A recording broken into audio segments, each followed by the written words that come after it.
Mimoza Flokaturele mbushi 5 vjeç. Dhe gjyshi i saj që e do kaq shumë e ka mësuar të numëroj deri në 10. Tani Mimozës i pëlqen të numëroj çdo gjë.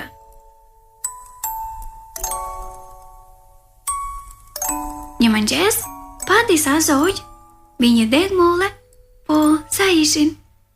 Mimoza i numëroi. 1, 2, 3. Të nesërmen, pas e me afrimin e pranverës, kishin gjelur disa lule. Sa? Mimoza i numëroi e lumtur. 1, 2, 3, 4, 5, 6, 7. Pas një jave, vuri re se në strehën e çatis, dallëndyshet kishin ndërtuar një fole.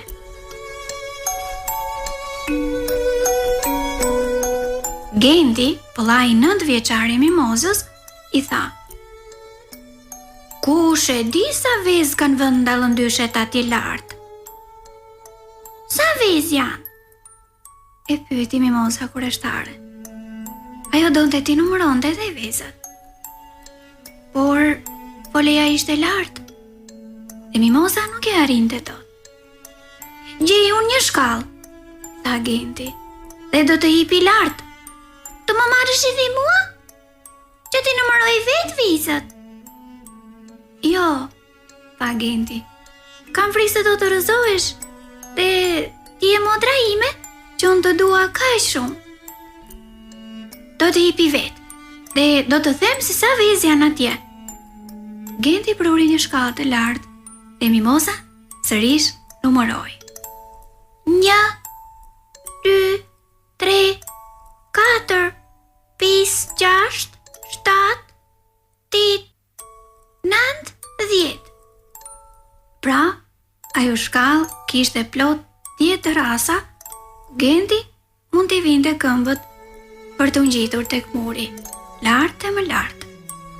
Por vëllai i Mimozës sa po ngjitej në shkallë, e pa gjyshi dhe i thiri: "Gendi, zbrit shpejt poshtë.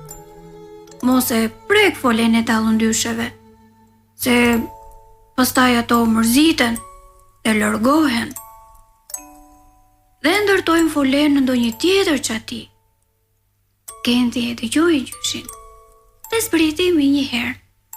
Edhe Mimoza e mësoi këtë të fsheht, se foleja e dallëndysheve nuk duhet prekur.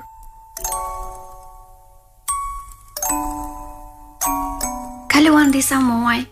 Mimoza dilte në oborrin e shtëpisë dhe e shikon e lumtur folen e dallëndysheve. Ata fluturonin rreth e rrotullit të shtëpisë me bishtat e tyre si gërshër. Pa pritur, një ditë vuri re se dallëndyshet dukeshin shumë të shqetësuara. Uleshin deri afër oborrit, pastaj ngriheshin lart, rrotulloheshin dhe zbrisnin përsëri. A e dini se ç'kishte ndodhur? Nga vezët dolën zogj të bukur, por gabimisht njëri prej tyre kishte rënë poshtë në obor. Dallëndyshet kërkonin ta vendosnin përsëri një fole, por nuk e ngrinin dot. Dhe maçoku po i vinte vërtall.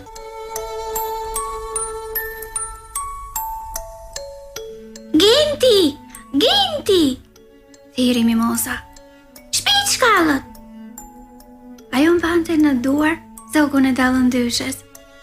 Si dridhej ai, ndoshta kishte ftohtë, ndoshta kishte frikë. Kishte dalë shpejt dhe gjyshi tek pragu i derës. "Ip shpejt, Genti!" e porositi gjyshi, "dhe vëre zogun në fole." Sa here, dallëndyshet jo vetëm që nuk do të mërziten me ne, por do t'ju falenderojnë për ndihmën e çmuar.